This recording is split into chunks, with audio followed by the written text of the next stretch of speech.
Ganyan ako mag-alis ng bituka nitong tawilis. Yan.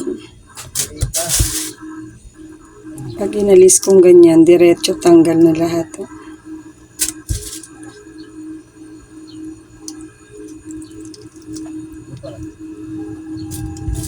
I-adobo ko po ito. Yung isa to sa mga aking easy adobo. Ayan. Napakadali lang po nitong i-adobo. Pero dahil marami, yung maliliit, may maliliit kasi, medyo pipiliin ko. Iki-crispy tawilis ko naman po yun. So, di po ba ito yung napakamurang ulam kasi mura lang ang tawilis. Ayan, alis lahat oh. Walang natitira sa loob. Pati yung tinik dito sa gawi dito sa may leeg niya, tanggal lahat yan. Ganyan lang po ako maglinis na to. Dati hindi ako marunong maglinis na to nung natira kami doon sa may crossing. Nagpapalinis pa kami doon sa palengke. Nung may palengke pa doon sa may crossing sa may Mandaluyong, ito Malinggit oh. Pag nagpalinis kami, doon kasi maraming mga nabibili kaming isda doon, mga sariwa din. Ganito pala ginagawa, ayun, pag inalis na, natutuwa ako habang nakikipaghuntahan yung tindera oh. Ang bilis niyang nalilinis, isipin niyo po kahit tawilis doon po pwede niyo ipalinis sa kanila. Tapos, pag bumibili kami ng bangus doon, ibo-boneless, wala pong charge, bino-boneless nila o inaalis ang Tagalo. Nakakatuwang panoorin kasi walang charge noon. Ewan ko ngayon kasi pag nagpapaboneless yata ngayon may charge na. So, ayan na po. Tatapos na okay. Ito naman po, itong mga inalis ko na to. Pakukuluan ko naman po ito. Lalagay ko ng konting asin tsaka mantika. Pampaulam naman po sa aming mga aso. Yan, ayan. Ito naman po, ayan. Kukuha ko ng ilang maliliit. Konting ilan na maliit. Tapos, iki-crispy dilis ko naman po yun.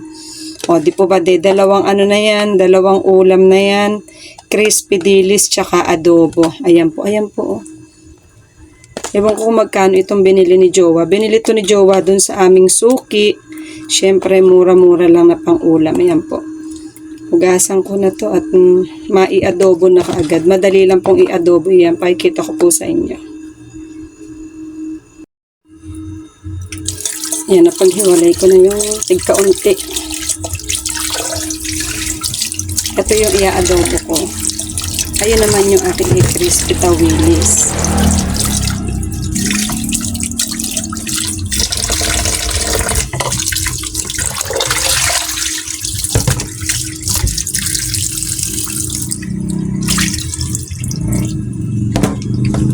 Ayun yung medyo maliliit. Ito na may medyo malalaki.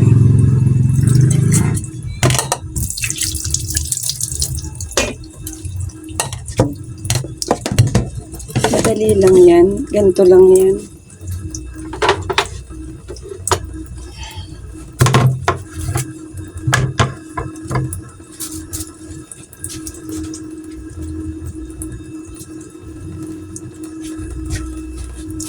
Isang maliit na sibuyas, maliit lang yan.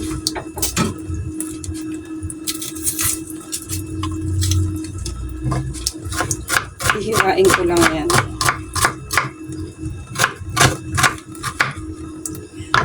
Tapos diretso lagay na rito. Ganyan lang pulutuin tong aking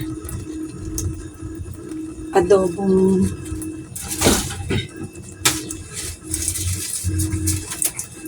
tapos bawang, konti lang din. Tipid-tipid. Sibuyas, masarap sana maraming sibuyas. Kaya lang mahal pa ang sibuyas ngayon. So, sa medyo tipid muna tayo. Bawang din, mahal ngayon. So, ayan. Tikdikin lang yan.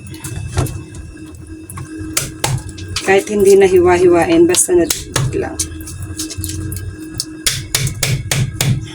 Yan. Ganun lang, diretso na riyan. Ganyan lang po yung adobo na yan. Napakadali niyang gawin. Pero ito ay gustong-gusto ng aking hipag. Mas maliliit na isda, mas gusto niya. Ewan ko ba sa kanya. Ayan, paborito yan ng aking hipag. At ang jowa ko, yan ang nirequest niya rin ngayon na gawin kong luto riyan. Tapos, syempre, paminta. Yung crack lang.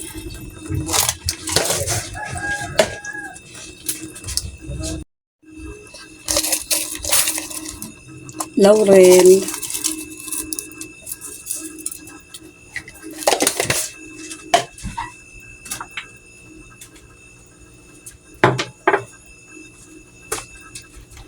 Siyempre, toyo. Wala pong sukat yun. Basta lagay lang ng toyo. Ay, kakaunti. Ubus na kasi dito sa malaki yan. Itong ating dispenser. Toyo. Wala pong sukat. Yan. Basta lagay-lagay lang.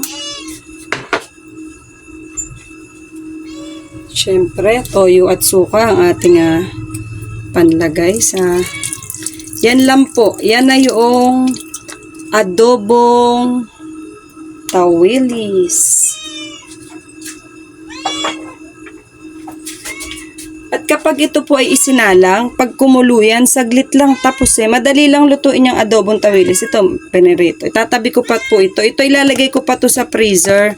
Tapos kung kailan na magpiprito, tsaka ko lang ipiprito. Pinaplastic ko lang po ito para mas maliit ang makakain niya space. Ayan, no? Kukuha lang po ako ng plastic na ganyan.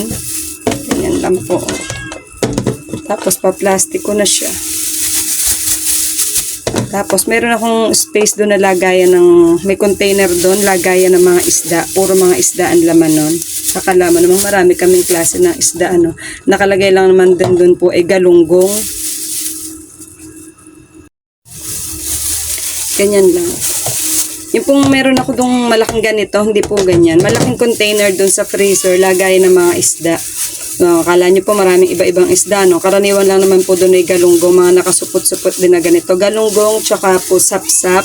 Yung sapsap po na piniprito ko na lang din po. Pero dahil may kamatis na ngayon, ay palagay ko po, maano na yun, maluluto na ng may kamatis na yan. Lalagay ko po ito sa freezer pag kailangan ko na prito yan, tsaka piprito. So, ito na po yung ating i-adobo. Yan, ganyan lang po yung itsura niyan. Hindi ko na ginagalaw pa yan, ganyan. Pero alam niyo po ba, masarap din ito. Lagyan din po ng seasoning. Yun, minamagic natin ang sarap niya. Lalagyan ko yan ng konti. Teka.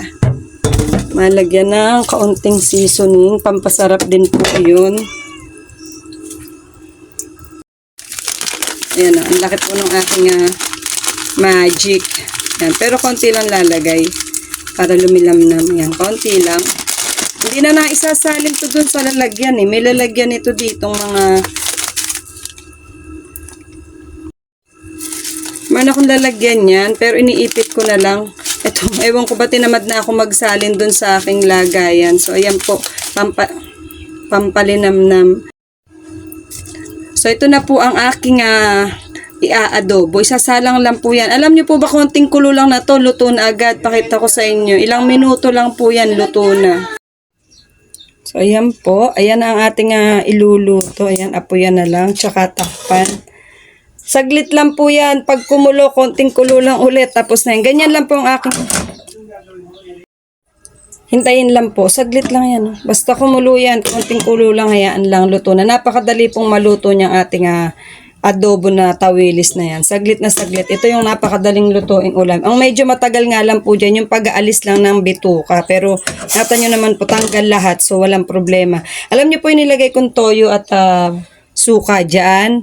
Yun na po yun. Hindi, naku ewan ko po ba kasi tansya-tansya lang eh. Siyempre sa atin po, hindi ko po may sabi sa inyo kung ano yung tamang sukat kasi hindi ko po sinusukat. Basta lagay yun. Makikita naman po natin yung kulay ng toyo at suka na naghalo dyan. Tapos siyempre po yung seasoning yun yung isang makakapagpasarap. Masarap din po ito, may sili pero nakakalungkot po ay walang sili ngayon dito sa aming paligid. Marami po may mga tanim na sili pero hindi pa po napipitasan. Mga baby pa yung mga kanila. Tsaka nakakahiya pa pong manghingi dahil mga bata pa at mahal po ang sili ngayon. So, ayan po. Saglit lang. Luto yan. Maya-maya lang makita po natin pag kumulo, luto na kaagad yan. Ayan, tingnan nyo. Ayun, medyo kumukulo na. Sa maliit na kalan ko lang po kasi, maliit lang po yung pinagsalangan ko sa kanya. Yung pinakamaliit na apoy. Kasi hindi naman kinakailangang biglang-bigla. Ayan, tipid pa sa gas yan. Total, hindi naman natin kailangan ng malaking-malaking apoy. Malapit na maluto yan. Saglit na lang yan, kumukulo na.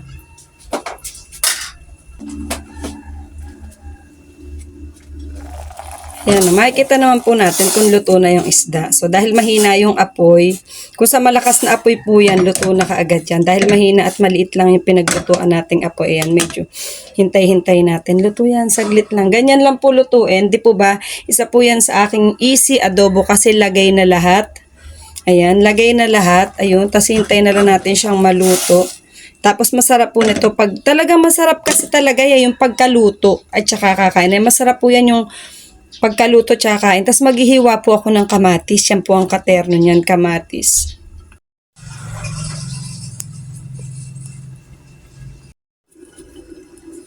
So, ayan na po, kulong-kulo na. Di po ba ilang minuto lang? Ayan, tingnan natin. Ayan.